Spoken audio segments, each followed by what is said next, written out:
예수님께서 가이사랴 빌립보에 가셨습니다. 예수님께서 제자들에게 사람들이 인자를 누구라고 하느냐 하고 물으셨습니다. 제자들이 대답했습니다. 어떤 사람들은 세례자 요한이라고도 하고 또 어떤 사람들은 엘리야라고 합니다. 또 어떤 사람들은 예레미야나 예언자 가운데 한 사람이라고 합니다. 예수님께서 제자들에게 물으셨습니다. 그러면 너희는 나를 누구라고 하느냐? 시몬 베드로가 대답했습니다. 주님은 그리스도시며 살아계신 하나님의 아들이십니다. 예수님께서 베드로에게 말씀하셨습니다. 요나의 아들 시몬아, 내가 복되다. 내 혈육이 이것을 내게 알려준 것이 아니라 하늘에 계신 내 아버지께서 알려주신 것이다. 내가 내게 말한다. 너는 베드로다. 내가 이 돌 위에 내 교회를 지을 것이니 지옥의 문이 이것을 이기지 못할 것이다. 내가 내게 하늘나라의 열쇠를 줄 것이다. 무엇이든지 내가 땅에서 잠그면 하늘에서도 잠겨 있을 것이요. 무엇이든지 내가 땅에서 열면 하늘에서도 열려 있을 것이다. 오늘 저희가 읽었던 본문은 아주 유명한 본문입니다. 마태복음 16장에 있는 우리 주님께서 교회에 대해서 말씀하신 대표적인 말씀이어서 사실 교회는 무엇인가, 교회에 대한 고민할 때마다 항상 시작이 되는 말씀이 마태복음 16장에 있는 말씀이죠. 사람들이 나를 누구라 하느냐, 너희는 나를 누구라 하느냐, 저는 그리스도시요 살아계신 하나님의 아들입니다. 바요의 아들 시몬아, 바요나 시몬아 네가 복이 있도다. 이를 알게 하시는 하늘에 계신 내 아버지다. 이러면서 교회에 대한 말씀을 하셔서 교회란 무엇인가, 또 교회란 누구인가 질문할 때마다 가장 기본을 삼고 있는 말씀입니다. 근데 주께서 이 말씀을 어디에서 하셨냐면은 가이사랴 빌립보라고 하는 이스라엘의 가장 북쪽에 있는 도시에서 이 말씀을 하셨는데, 사실 그 지역이, 이 말씀을 선포된 이 지역이 굉장히 많은 것을 우리가 지금 생각하게 하는 지역입니다. 가이사랴 빌립보는 어떤 지역이냐 하면은 로마 초대 황제 가이사랴 아우구스토가 헤롯 대왕에게 하사했던 도시였습니다. 그런데 이 도시를 헤롯 대왕의 아들은 헤롯 빌립 2세가 다시 재건하여 가지고 로마 황제를 기념한다는 의미로 가이사랴 이렇게 이름을 붙였는데, 가이사랴 두 군데 있거든요. 지중해 지역도 하나 있고 북쪽도 하나 있어서 두 지역을 구별하기 위해서 북쪽을 가이사랴 빌립보다 이렇게 이름을 하게 되었습니다. 가이사랴 빌립보는 가장 북쪽에 있으면서 어떤 특징이 있냐면 굉장히 풍성한 땅입니다. 성주순례 가보신 분들은 가이사랴 빌립보 가서 놀라지 않는 사람이 없어요. 그래서 다 광야이고 메마른 땅으로 알고 있는데, 물이라는 것은 갈릴리 지역과 그 주변만 있는지 알고 있었는데 가이사랴 빌립보 가보면 정말 물이 넘칩니다. 이스라엘에 이런 곳이 있었던가 할 만큼 물이 정말 콸콸콸콸 넘쳐요. 산을 막 걷는데 아주 그냥 좋아요. 왜냐하면 이 땅이 굉장히 풍성한 땅이고 물이 넘치는 땅이고 복된 땅이거든요. 왜 이렇게 되었냐면은 그 북동쪽에 헐몬산이라고 하는, 헐몬산은 갈릴리 호수를 채우고 있는 주요 수원 중에 하나입니다. 거기에 있는 물이 녹아서, 눈이 녹아서 흘러내리면서 갈릴리로 가서 호수를 채우게 되는데, 바로 그 밑에 있는 것이 가이사랴 빌립보입니다. 그러니까 항상 물이 넘치는 풍요한 땅의 가이사랴 빌립보였습니다. 동시에 이것은 로마 황제의 이름이 그것에 붙여져 있는 것처럼 로마의 영광을 상징하는 도시이기도 했었고, 당연히 이곳에는 로마 숭배가 아주 구체적으로, 로마 황제 숭배가 대단히 많이 일어나고 있었고, 또 이방신들의 우상도 굉장히 많은 땅이 가이사랴 빌립보였습니다. 그래서 가이사랴 빌립보를 생각할 때마다 이 도시는 어떤 도시냐면 정확하게 세상을 예표하는 도시다 이렇게 말할 수 있습니다. 그 한가운데 주님께서 교회란 도대체 무엇인가에 대해 선포하신 말씀이 오늘 말씀이니까, 정말 교회가 교회되는 곳이 어디인가, 교회란 도대체 누구이면 무엇인가에 대해서 생각하기에 참 좋은 장소가 가이사랴 빌립보라고 생각합니다. 오늘 우리도 그 말씀 앞에서 이제 우리 교회에 대한 이야기를 좀 해보려고 합니다. 주님께서는 교회에 대해서 말씀하셨는데, 우리 교회를 생각해 보면서 우리 교회, 서울드림교회는 어디에 서 있으며 또 어디를 향해서 가고 있는가 생각해 보고자 합니다. 우리 교회의 비전 여러분 다 아시죠? 하나님의 사랑으로 세상을 감동케 하는 예수 공동체라는 비전을 우리는 교회를 시작하면서부터 오는 모든 분들에게 항상 설명을 드렸고, 이것이 무슨 의미인가에 대해서 말씀을 나눠왔습니다. 저 개인적으로 생각해 보면, 저는 이전 교회에 다닐 때 제가 처음 목회를 했던 교회에서 비전이라는 말을 되게 많이 들었습니다. 뭐 교회가 그렇게 비전 얘기를 많이 하더라고요. 원래 선교단체는 비전 얘기를 많이 하지만 교회에서는 비전 얘기를 많이 하지 않는 때였는데 그렇게 비전 얘기를 많이 하고 교회 전체적으로 비전을 말할 뿐만 아니라 뭐 청년부로 하면 또 청년부 비전 얘기하고 차세대 가면 차세대 비전 얘기하고 막 가는 곳마다 비전이라는 말이 굉장히 많이 있었습니다. 저는 그 말을 들으면서 그렇게 마음에 기대가 됐다든지 설레지 않았습니다. 오히려 굉장히 냉소적이고 부정적으로 그 말이 들렸습니다. 왜냐하면 그때 저는 이렇게 생각했습니다. 비전이라는 것이 결국 목사님들이 자기 하고 싶은 일을 하나님의 이름으로 표현하고 있는 거지, 목사님이 바뀌면 비전도 바뀔 거야. 과연 제 생각이 맞았습니다. 청년부 리더 목사가 바뀌니까 청년부 비전이 바뀌더라고요. 차세대 리더 목사가 바뀌니까 차세대 리더도 바뀌더라고요. 또 담임 목사가 바뀌었거든요. 그 교회가. 그러니까 또 비전이 바뀌더라고요. 사실 저는 그때 교회의 비전이라는 것이 어떻게 주어지며 또 어떻게 이루어지는가에 대해서 성경적으로 모르고 있는 상태였습니다. 그저 교회 머리는 예수 그리스도이시고 모든 교회는 다 주의 영광을 나타내게 존재하는 것인데 왜 교회마다 그렇게 비전이 다른 걸까, 이런 불편한 마음을 가지고 있었을 때였기 때문에 그랬습니다. 그러나 지금은 제가 이를 성경적으로 복음적으로 잘 설명할 수가 있습니다. 교회 비전은 어떻게 주어지는 것일까? 교회는 모두 다 주의 몸이지만 왜 교회마다 비전이 다른 것일까? 그리고 또 어떤 비전이 더 건강하고 또 어떤 비전을 가진 교회가 더 주께서 기뻐하시는 교회일까? 이런 질문에 대해서 저는 잘 설명해 드릴 수가 있습니다. 한번 간단하게 얘기를 좀 해보려고 합니다. 먼저 왜 교회마다 비전이 있는 것일까 설명해 보겠습니다. 여러분, 이 땅의 교회들, 눈에 보이는 교회, 그걸 가시적 교회라고 합니다. 가시적 교회는 크게 두 개로 설명합니다. 로컬 처치와 파라 처치를 이렇게 설명을 합니다. 로컬 처치라는 것은 우리가 보통 말하는 지역 교회를 의미합니다. 파라 처치라는 것은 파라라는 뜻이 옆에 또는 초월해서 이런 뜻을 가지고 있어서 파라 처치라는 것은 지역 교회와 함께 걸어가면서도 또 동시에 지역을 초월해서 공동체를 이루고 하나님의 뜻을 이루고 하는 그런 교회이다 라는 의미인데, 이것은 주로 선교단체를 표현할 때 쓰는 단어입니다. CCC, 내비게이터, IBF, YM, 직장선교회 이런 것이 다 파라처치를 할 수 있고, 이런 교회가 각자의 자리에서 아름답게 협력하면서 주의 나라를 이루어가게 되는 겁니다. 한때는 우리나라에서 이런 지역교회와 선교단체가 서로 충돌했던 적이 있었습니다. 지역교회는 선교단체를 무시하고 또 선교단체도 지역교회를 무시하면서 각자 서로 잘해보겠다고 들어갔던 때가 있었는데 매우 건강하지 않은 때였습니다. 지금은 그렇게 하지 않지요. 지역교회는 선교단체를 존중해야 되고 선교단체는 교회를 존중해야 됩니다. 왜냐하면 서로 역할이 있고 또 특성이 다르거든요. 선교단체는 아무래도 비전이 굉장히 명확하기 때문에 모이는 대상이 어떤 특징적인 성향을 가지고 있습니다. 주로 젊은이를 중심해서 많이 모인다면 교회는 어린아이부터 노년에 이르기까지 계층을 초월하고 그리고 남녀 아무 관계없이 여러 사람이 함께 모여서 공동체 이루고, 그러다 보니까 교회는 재정이 모일 수 있고 선교단체는 거의 재정이 모이지 않죠. 이런 특징들이 서로 있어서 서로 연합하여서 하나님의 나라를 이루어 가야 되는 겁니다. 그런데 이런 로컬 교회든 파라처치 간에 동일한 특징이 하나 있습니다. 그것은 모두 다 그 구성원들이 예수님을 주로 고백하는 사람들이라는 특징을 가지고 있습니다. 여러분, 그게 교회입니다. 그리고 이렇게 예수님을 주로 고백하는 사람들이 모여서 공동체를 이루어서 그게 로컬 처치이든 파라처치이든 이렇게 공동체를 이루게 되면은 그 한 사람 한 사람을 뭐라고 표현하냐면 지체라고 표현합니다. 지체는 신체의 한 부분을 말하는 거잖아요. 몸이라는 것이 여러 지체가 모여서 한 몸을 이루고 있는 것처럼 교회도 그렇다는 것입니다.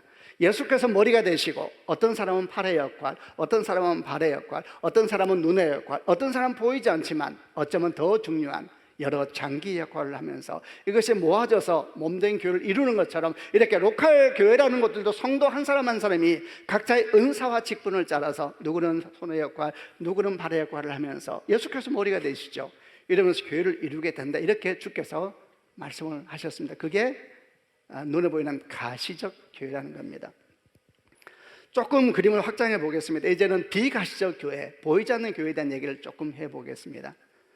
이렇게 눈에 보이는 교회는 우리가 정말 보는 거예요. 지역교회하고 선교단체 있는데 이걸 확장해 보면 보이지 않는 교회, 비가시적 교회를 이야기할 수가 있습니다. 보통 우리는 이것을 우주교회다 이렇게 말합니다. 이것은 시공간을 초월합니다. 그 교회 안에는 초대교회도 있고 중소교회도 있고 그리고 도시교회, 시골교회 또는 제대로 교회 모양을 갖추지 못하고 몇 명 모여있는 시공간을 다 초월해서 주의 이름으로 모인 사람들의 공동체, 이 모든 것을 아울러서 우주교회 또는 비가시적 교회라고 이야기를 합니다. 전체가 아울러서 하나의 주의 몸을 이루게 되는 거죠. 그러다 보니까 이런 특징이 생깁니다. 지역교회에서 성도 한 사람 한 사람이 각 지체를 이루면서 또 지체를 이루면서 교회를 이루면서 개개인이 하나님 앞에 비전도 또 인생의 방향도 기도하면서 받잖아요. 나는 예수 안에서 이런 꿈을 꿉니다, 저런 꿈을 꿉니다. 이렇게 각 성도가 그렇게 기도하고 걸어가듯이 보이지 않는 교회, 우주교회에서는 개교회가 그런 역할을 하게 됩니다. 개지역교회가 우주교회의 지체가 되는 것입니다. 어떤 교회는 손의 역할, 어떤 교회는 발의 역할, 어떤 교회는 눈의 역할 하면서 머리 되시는 주와 함께 전체적인 교회를 형성하게 되는 겁니다. 그것이 개교회에 주시는 비전입니다. 교회마다 하나님께서 어떤 교회는 해외 선교의 꿈을 주시고, 어떤 교회는 예를 들면 가난한 자를 향한 꿈을 주시고, 어떤 교회는 청소년을 향한 꿈을 주시고, 이런 꿈들이 만약에 여러 모양으로 합쳐져 가지고 전체 교회를 이루게 된다 이 말입니다. 그러니까 교회는 하나이지만 성도 한 사람 한 사람이 그 하나된 안에서 꿈을 꾸듯이 우주교회 안에서 지역교회는 다 비전을 가지고 모양을 가지고 달려가면서 주의 몸뚱이를 이루게 되는 겁니다. 이렇게 생각하면 각 교회가 우리 비전 또는 우리 교회 비전이라고 말하는 것은 사실 틀린 말은 아니죠. 여기서 그 다음 중요한 질문이, 그러면 각 교회는 비전이 어떻게 주어지는 거냐라는 것이죠. 우리가 하나님의 사랑으로 세상을 감동케 하는 예수 공동체 비전을 되게 자주 말하는데, 자, 이 비전은 어떻게 우리에게 주어졌을까요? 매우 단순합니다. 그것은 사람을 통해서 주어집니다. 우리가 주일날 요새 출애굽기 말씀을 나누고 있는데, 하나님께서 이스라엘 백성들에게 비전을 주셨습니다. 그 비전은 뭐냐 하면 400여 년 동안 애굽의 종노릇하는 데서 떨쳐 일어나 더 이상 노예의 삶을 살지 말고 약속의 땅으로 와 사람이 나를 함께 이루는 꿈을, 비전을 이스라엘 백성들에게 주신 겁니다. 자, 이스라엘 백성에게 비전은 어떻게 정해졌습니까? 모세를 통해서 정해진 것입니다. 하나님께서 당신의 마음에 합한 사람을 찾으셔서 그를 통해서 그 공동체에 하나님의 뜻을 보여주시고 하나님의 계획을 이루시는 것을 성경은 분명히 말하고 있는 것입니다. 그래서 사도행전 13장 22절에 이런 말씀이 있습니다. 주님 말씀하시기를, 내가 이새의 아들 다윗을 만나니 내 마음에 합한 사람이라, 내 뜻을 다 이루게 하리라, 이렇게 말씀하셨습니다. 그러니까 하나님 항상 하나님 일을 하실 때 뭘 하시냐면 사람을 찾으십니다. 사람, 여러분 축복합니다. 그 사람이 여러분이 되는 축복이 있기를 바랍니다. 여러분은 여러분 가정 가운데서 주의 뜻이 이루어지길 원하십니까? 크게 하면 하셔야 돼요. 다시 할게요. 여러분은 여러분 가정 가운데 주의 뜻이 이루어지길 원하십니까? 여러분, 그러면 반드시 주님은 사람을 찾으십니다. 사람이 통로입니다. 사람이. 절대 다른 것은 통로가 안 됩니다. 돈도 힘도 능도 통로 안 됩니다. 사람이 통로입니다. 사람. 어떤 사람이 통로냐? 주의 마음에 합한 사람. 주의 마음에 합한 사람. 여러분, 그런 엄마, 그런 아빠가 있는 집안의 자녀는 복을 받은 것입니다. 아멘이죠. 여러분, 제가 또 축복합니다. 여러분이 그런 엄마가 되고 여러분이 그런 아빠가 되는 축복이 있기를 바랍니다. 교회도 똑같습니다. 여러분, 교회 비전은 어떻게 주어지는 것일까? 사람을 통해서 주어집니다. 지금부터 14년 전에 2009년도 11월 셋째 주일날 여호수아 목사와 저는 하나님께서 주신 마음을 따라서 서울 드림교회라는 교회를 시작하게 됐습니다. 우리가 함께 교회에 대해서 꿈꾸고 주께서 우리에게 주신 것을 알았을 때 우리 질문은 이런 시작됐습니다. 하나님, 무엇을 하기 원하십니까? 주께 저희를 부르셨습니다만은 그때도 여러분, 한국교회는 정말 길을 잃어버리는 상황이었습니다. 우리는 무엇을 해야 되면 어떻게 가야 됩니까? 하나님의 뜻이 뭡니까? 묻게 되었고, 말하자면 우리가 함께 이루어야 될, 여러분 아무도 없을 때에 함께 이루어야 될 교회의 비전이 뭡니까? 우리는 주의 몸된 교회에서 무엇을 감당하는 교회가 되어야 됩니까? 라는 질문을 하면서 긴 시간을 가졌었습니다. 계속해서 주께 물었습니다. 주님, 우리는 어떤 교회를 해야 되고 주께서 무엇을 원하십니까?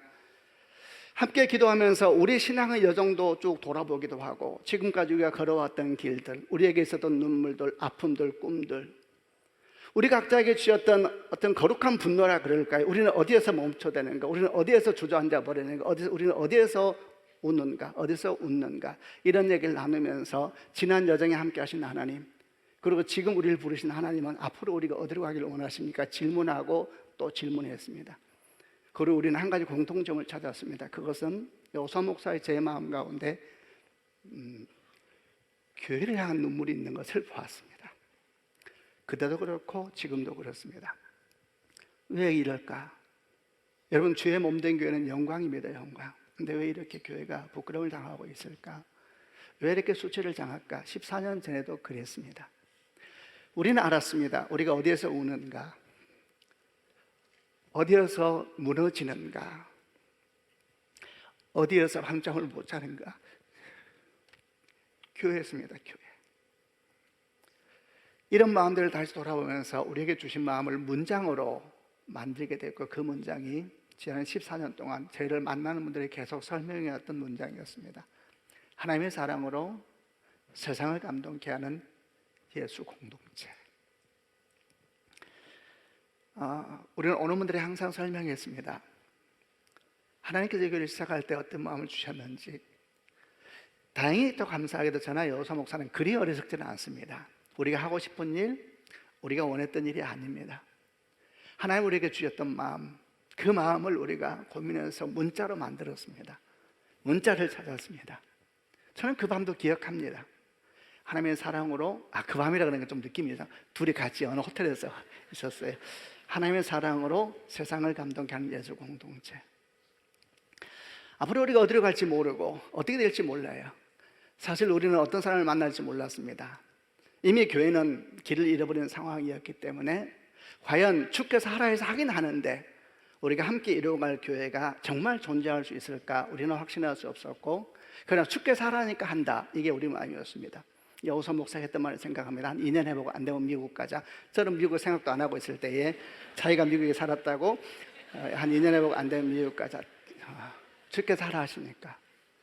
여러분, 그리고 14년이 지나왔고 하나님께서는 여러분들을 우리에게 보내주셨고 우리를 만날 때마다 말했습니다. 함께 교회를 이루자고. 한국교회는 더 바닥을 향해서 달리고 있고 점점 더 기울기는 심해지고 있는데, 그래도 우리는 알고 있습니다. 무너질 것은 무너져야 하리라. 성경을 보니까 정확하더라고요. 무너질 것은 무너져야지 진짜 교회가 살아나거든요. 무너지는 아픔을 온몸으로 끌어안으면서 울면서 꿈꿉니다. 진짜 교회가 세워지리라. 그동안 교회는 너무 헛된 영광을 많이 찾았거든요. 원래 복음에 하면 교회는 주류가 아니에요. 항상 비주류였는데 당당했어요. 정직했어요. 신실했어요. 근데 교회는 영광을 다 취하면서 진정한 능력은 잃어버리게 됐어요. 무너진 교회를 아파하면서 다가오는 교회를 꿈꿉니다. 그리고 여러분과 저희들은 지금 함께 다시 15년 차의 발을 딛게 된 겁니다. 저는 복을 주신 교회가 있다고 생각합니다. 저는 여러분과 제가 서울주님교회를 같이 이루고 있는데 우리가 복이 있다고 생각합니다. 여러분은 그걸 받으십니까? 복은 책임입니다. 그리스도인 여러분 꼭 기억해야 됩니다. 복은 책임입니다. 책임. 우리 교회는 괜찮아. 우리 교회는 괜찮아. 와, 우리 교회 차세대 자리가 없어서 막 고민이야. 은혜는 책임입니다. 책임. 민족의 아픔을 끌어안아야 되고 교회의 아픔을 끌어안아야 되고 그게 책임입니다. 그 책임을 모른다 하고 그저 누리기만 하고 그저 기뻐하게 되면 우리 또한 똑같은 길로 걸어가게 되고 말 겁니다. 하나님의 사랑으로 세상을 감독한 예수 공동체 비전을 제가 간단히 또 말해보겠습니다. 첫 번째 시작은 하나님의 사랑입니다. 여러분, 하나님의 사랑은 무엇입니까? 하나님의 사랑은 예수 그리스도이십니다. 예수님이 하나님의 사랑이십니다. 요한일서 4장 9절 말씀에 하나님의 사랑이 우리에게 이렇게 나타난 바 되었으니 하나님이 자기 독생자를 세상에 보내시면 그로 말미암아 우리를 살리라 하십니다. 하나님의 사랑은 예수입니다. 예수. 모든 것의 시작은 예수입니다. 여러분 축복하고 우리는 소망해야 됩니다. 우리가 함께 이루고 있는 서울드림교회는 오직 예수만이 영광을 받으시고 예수만이 중심 되시는 교회가 되어야 합니다. 사실 이 이야기는 너무 당연해서 재미없습니다. 너무 당연해요. 교회 머리가 예수이시니까 예수가 중심되는 것은 말할 나위가 없는 사실이죠. 그럼에도 불구하고 우리는 날마다 이 명확한 사실을 다시 붙잡아야 되는 이유는 바로 이 명확한 사실이 소외되고 있기 때문입니다. 바로 이 분명한 사실이 교회에서 점점 밀려나고 있기 때문입니다. 교회는 다 예수께서 주인이라 그럽니다. 그러나 정직하게 우리가 보건대 다른 것이 왕의 자리를 차지하고 있습니다. 다른 것이 주의 자리를 차지하고 있습니다. 우리는 다시 생각해야 됩니다. 우리 교회는 어떤가 생각해 보았습니다.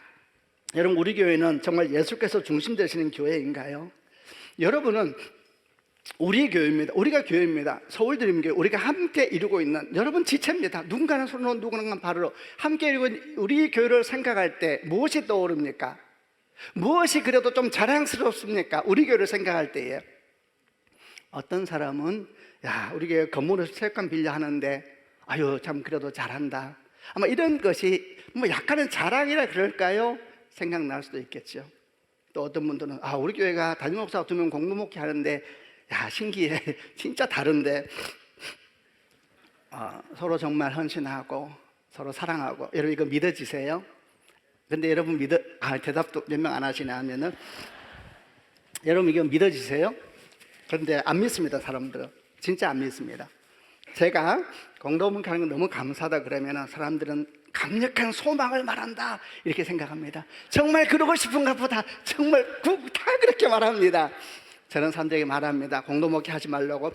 그럼 사람들은 말합니다. 얼마나 힘들어서 그럴까 그럽니다. 아니거든요. 정말 아니거든요. 제가 그렇게 말하는 이유는 너무 우리하고 달라서 생각이 다르더라고요. 너무 달라서 제가 하지 말라고 그런 것이 정말 저는 감사하게 생각해요. 그래서 여러분도 아마도 참 그래도 두 분 귀하다 이런 생각을 간혹 하실걸요? 그렇잖아요. 그래요. 감사하게 생각해요. 또 우리 교회는 생각해보면 고마운 거 많아요. 우리가 학교를 빌려 쓰는 공간적 한계도 불구하고 우리 차세대가 너무 잘해요. 저희는 정말 고마워요. 다 무너지고 있거든요. 근데 우리는 공간이 부족해서 참 마음이 걱정이 많아요. 오늘 여기서 틴즈 애들 예배 드리고 있는데 밥 먹느라고 다 비켰거든요. 우리는 감사한 일이죠. 이래 잘하고 있어요. 국내 아우리치 사역 보면서 기뻐요. 이번에 저는 힐링 캠프 보면서 기뻤어요. 우리가 꿈꿨던 교회가 이렇게 이루어지고 있구나. 다 감사해요. 고마운 일이죠. 고마운 일이죠. 그러나 여러분, 이런 많은 고마움에도 불구하고 우리가 정말 우리 교회를 한번 떠올라야 될 것은 이런 것이 돼서는 안 됩니다. 여러분, 예수가 떠오르고 예수가 고백되는 성도가 되기를 주님의 이름으로 축원합니다. 제가 목회하면서 배운 거 하나 있습니다. 그 배운 건 뭐냐면 진짜 은혜가 임하면 사람들은 사람 얘기 안 합니다. 사역 얘기 안 합니다. 예수 얘기합니다. 근데 은혜가 대강 임하면 사람 얘기합니다. 와! 막 사람 얘기합니다. 이랬다 저랬다 얘기합니다. 여러분, 그런데 진짜 은혜가 임하면요, 상대방을 향한 고마움은 눈에 가득 차 있어요. 눈에 눈물이 그렁그렁. 너무 고마워서. 그런데 하나님 얘기합니다. 너무 고마운데 예수 얘기합니다. 여러분, 우리는 고마운 게 많지요. 정말 고맙죠. 저희들은 목사로서 여러분에게 정말 고맙게 생각합니다. 그러나 우리 모두 함께 고마움은 눈에 눈물로 담아두고 우리 입을 열 때마다 예수 얘기합시다. 아멘. 예수 얘기하고 예수 얘기하고 예수 얘기하면 그래도 좀 정신 차리는 교회로 계속 걸어갈 수 있지 않을까요? 그런 축복이 있기를 바랍니다. 비전의 방향은 뭡니까? 세상을 감동케 하는 것이었습니다. 세상을 감동케 하는 것. 주님은 우리를 세상의 빛이요 소금이라 이렇게 말씀하셨습니다. 우리는 세상의 소금이요 빛입니다. 한 번도 주님은 이렇게 말한 적이 없습니다. 열심히 좀 살아봐. 그럼 네가 소금같이 될 수 있어. 열심히 좀 살아봐. 그럼 너도 빛이 될 수 있어. 이렇게 말한 적이 한 번도 없으십니다. 주님은 항상 이렇게 말씀하셨습니다. 너는 빛이야. 너는 소금이야. 여러분 믿으시길 바랍니다. 우리가 예수를 믿는 순간 우리는 소금이 됐습니다. 우리는 빛이 됐습니다. 우리의 고민은 뭐냐면 우리의 고민은 이런 고민이 돼야 됩니다. 나는 분명히 소금인데 왜 나는 썩어가는 것을 썩지 못하게 하는 것일까? 나는 분명히 빛인데 왜 내 주변에서는 어둠이 밝아지지 않을까? 여러분, 우리 질문은 그게 돼야 됩니다. 내가 분명히 소금인데 왜 내 주변에서는 계속 이렇게 어둡고 상하고 무너질 일만 생기고 있는 것일까? 여러분, 주님 말씀, 우리는 소금이고 빛이십니다. 그런데 여러분, 성경은 또 뭐라고 말하냐면 분명히 우리는 소금의 삶인데 소금은 왜 존재하는 겁니까? 소금은 짜게 하는 것이 목적이죠. 썩지 않게 하고 상하지 않게 하고. 그런데 여러분, 짠맛을 잃어버리는 소금이 있습니다. 말이 되느냐? 있습니다만 어떤 소금이 짠맛을 잃어버리는지 아세요? 한 세 가지 생각할 수 있습니다. 첫째는 녹지 않고 있는 소금입니다. 둘째는 지들끼리 뭉쳐있는 소금입니다. 세 번째는 먼지와 불순물로 가득한 소금입니다. 여러분, 우리 절대 이런 소금 되지 마십시다. 첫 번째는 녹지 않고 있는 소금은 뭡니까? 자기 고집과 자기 생각으로 가득 차 있습니다. 이렇게 교회를 다니면서 눈물로 기도하면서도 왜 우리는 이렇게 안 바뀔까요? 다 자기 생각으로. 그러면 녹지 않은 소금입니다. 여러분, 음식 드실 때 녹지 않은 소금 씹어 보셨어요? 마음이 어떠십니까? 자기끼리 뭉쳐있는 소금이 있습니다. 교회를 동호회로 만들어버리는 사람들입니다. 교회를 압력단체를 만들고 로타리 클럽으로 만들어버립니다. 지들끼리 뭉쳐가지고. 먼지와 불순물이 가득 섞인 소금도 있습니다. 이런 소금은 뿌려칠수록 문제입니다. 가는 곳마다 분리시키고 가는 곳마다 싸움 만들어내고, 이런 소금은 뿌려칠수록 문제입니다. 여러분, 다시 한번 축복합니다. 우리 절대 그런 소금 되지 마십시다. 아멘이죠. 우리를 세상의 빛이라 그랬습니다. 빛은 역할은 뭡니까? 세상을 밝히기 위해서, 그래서 어둠을 밝히고 길을 드러내는 것이 빛이지요. 또 빛이라는 생명을 시작하게 하는 능력과 같은 것입니다. 추운 겨울이 지나고 따스한 본 햇빛이 내리칠 때 여러분은 신비를 많이 보지 않습니까? 그 추웠던 땅이 봄빛의 따스함에서 녹아내릴 때 신비는 시작됩니다. 그 땅을 뚫고 올라온 아즈랭이를 볼 때에 그 햇빛을 맞이하고 추가한 것처럼 모였던 저 나무 구석에서 작은 잎사귀가 피어날 때에 우리는 기적을 봅니다. 여러분, 그게 빛입니다. 빛은 어두움을 밝혀서 길을 드러내고, 빛은 생명의 생명되게 하고, 춥고 외로운 곳에 따스한 생명력을 드러내는 것이 빛이지 않습니까? 그런데 여러분, 비치지 않는 빛이 있습니다. 냉소적인 빛이 있습니다. 어떻게 그런 빛이 있을 수 있을까? 첫째는 기름이 떨어진 등불 같은 것이죠. 두 번째는 대박 안에 들어가 있는 등불입니다. 세 번째는 밝은 빛 아래서만 빛나려고 하는 등불입니다. 여러분, 또 축복합니다. 그런 등불 되지 마셔야 됩니다. 첫 번째는 기름이 떨어진 등불. 기름은 뭡니까? 성령이 있어, 성령. 기름이 떨어진 등불은 뭔 짓이라도 불이 안 붙습니다.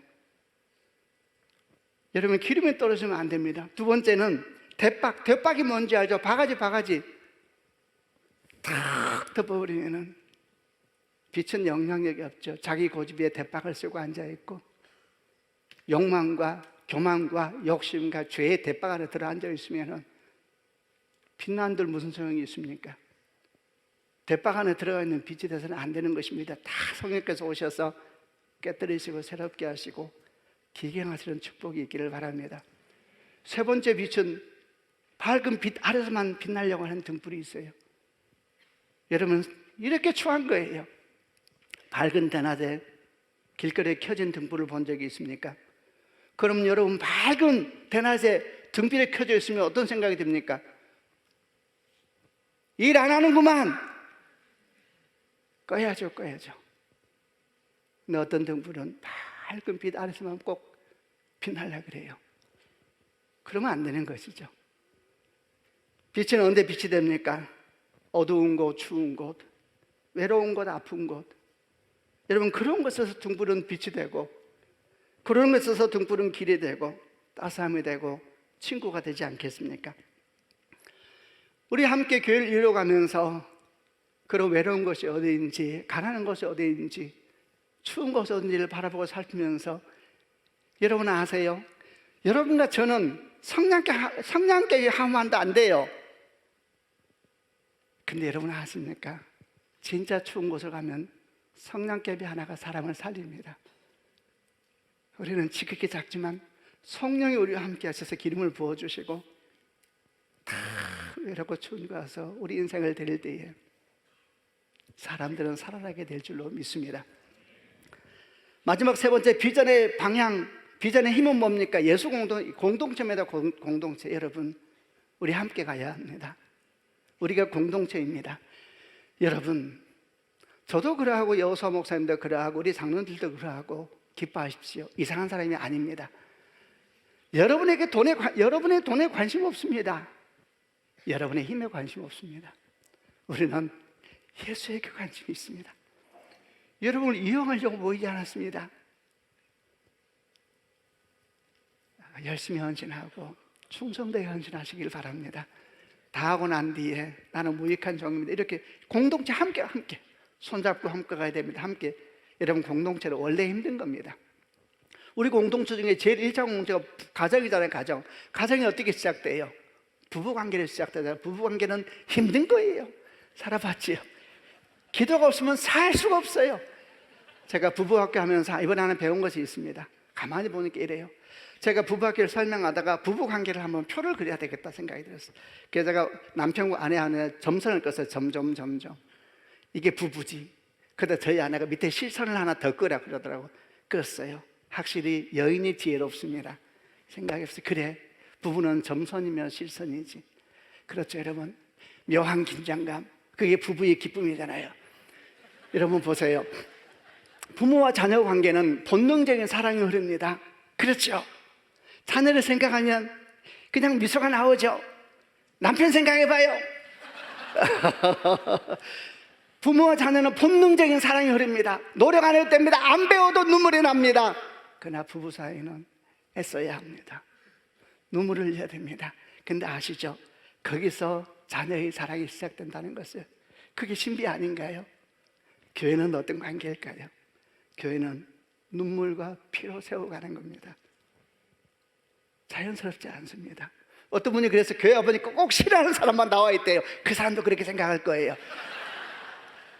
교회는 서로 수고하고 서로 눈물을 내야 돼요. 그리고 끌어안아야 돼요. 그럼 거기서 생각지 못한 생명이 시작됩니다. 그게 자녀요. 그리고 거기서 우리는 흘러가는 생명력을 보게 되죠. 우리 함께 해야 됩니다. 떠나지 마세요. 제가 말했죠. 요즘에는 뭐 자기 교회라는 개념이 없어요. 그러나 우리 끝까지 같이 갑시다.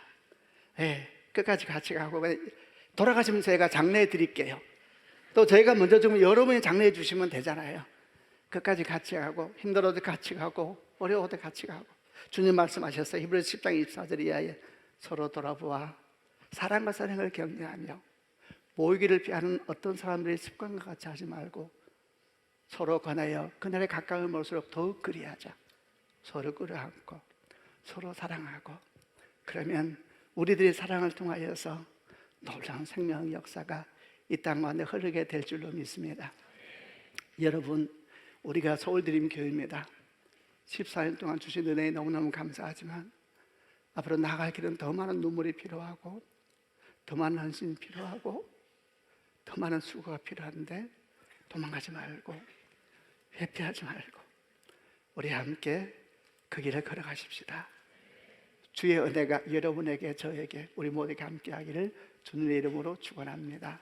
아멘. 같이 한번 기도하십시다. 가슴에다 손을 얹어 보시지요. 저는 정말 우리 교회를 생각할 때마다 참 감사합니다. 밖에 나가서 이런 죄를 하면서 무너질 때가 한둘이 아닌데 우리 교회를 오면 다시 살아납니다. 하루 종일 울고, 그런데 다시 우리 교회를 오면 감사합니다. 여러분, 우리가 교회입니다. 지난 14년 동안 주신 은혜 감사하시길 바랍니다.